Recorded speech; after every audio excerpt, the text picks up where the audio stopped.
கண்டிஷனை ஃபாலோ பண்ணுங்கடா கேட்கிறீங்களாடா. இதை நான் காமெடிக்கு சொல்லல, ரொம்ப துயரமான ஒரு சம்பவம் நடந்திருக்கு. ஒரு 7ஆம் வகுப்பு மாணவன் வந்து உயிரிழந்திருக்கான். எதனால அப்படின்னு பார்த்தோம்னா, கண்டிஷனை ஃபாலோ பண்ணுங்கடான்னு சொல்றாங்க இல்ல, அந்த அரசாங்கத்தோட கவனக்குறைவால. யார சொல்றேன்னு தெரியல, ஆஸ்கார் நாயகன் அன்பில் மகேஷ் பொய்யாமொழி. இவருக்கும் இந்த பையன் உயிரிழந்ததுக்கும் என்னங்க சம்பந்தம் அப்படின்னு தானே கேட்க வரீங்க. இந்த பையன் பேரு மோஹித். திருவள்ளூர் மாவட்டம் திருத்தணி பக்கத்துல கொண்டாபுரம் அப்படின்ற கிராமத்தை சேர்ந்த பையன். அந்த கிராமத்துல உள்ள அரசு உயர்நிலை பள்ளியில 7ஆம் வகுப்பு படிக்கிறான். அந்த பையன் மதிய உணவு சாப்பிட்டுட்டு இருக்கும்போது அந்த அரசு பள்ளியில உள்ள இருக்கிற அந்த கைப்பிடி சவர் பாத்தீங்கன்னா அது பக்கத்துல உட்காந்து சாப்பிட்டுட்டு இருந்திருப்பாங்க போல. அது பாத்தீங்கன்னா இடிஞ்சு விழுந்து அந்த பையன் உயிரிழந்து போயிடும். இப்ப புரியுதா எதுக்காக ஆஸ்கார் நாயகனை உள்ள இழுத்தேன்னு? அதாவது அந்த பையன் உயிரிழந்ததுக்கு அப்புறம் அந்த பையனுக்கு உயிரிழந்ததுக்கான இழப்பீடா பாத்தீங்கன்னா 3 லட்சம் கொடுக்கறதா சொல்லி அதுக்கப்புறம் 5 லட்சம் கொடுக்கறதா சொல்லியிருக்காங்க.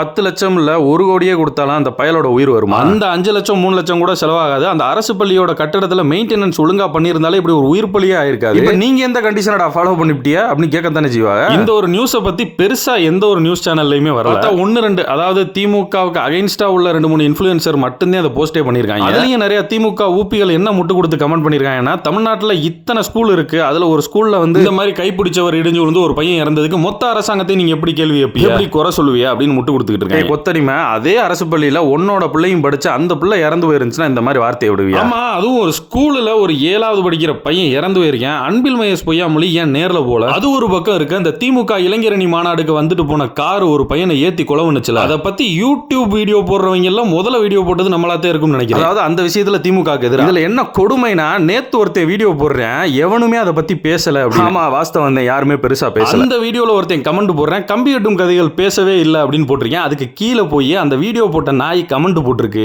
டிஎம்கே கிட்ட பெய்டு. அந்த வீடியோ போட்டவனே ஒரு ஏடிஎம்கே கொத்தடிமை, அபிஷியல் அதிமுக கொத்தடிமையே. நீ எல்லாம் அதை பத்தி பேசலாமா? அந்த திமுக காரங்க கார் ஏத்தி கொண்ட சம்பவத்தை பத்தி 3 நாளைக்கு முன்னாடியே வீடியோ போட்டேன் நானு. முட்டாப்பல சரி, இவ்வளவு வாய்க்கிலே அப்படியே பெரிய வக்கனையா பேசுறேன். தூத்துக்குடியில அத்தனை பேரை துப்பாக்கி சூடு நடத்தி சுட்டு கொண்டாங்களா, அப்ப என்ன முட்டு இருந்தியா? ஓஹோ, அப்ப நீ டயர் நக்கிட்டு தெரிஞ்சிருப்ப.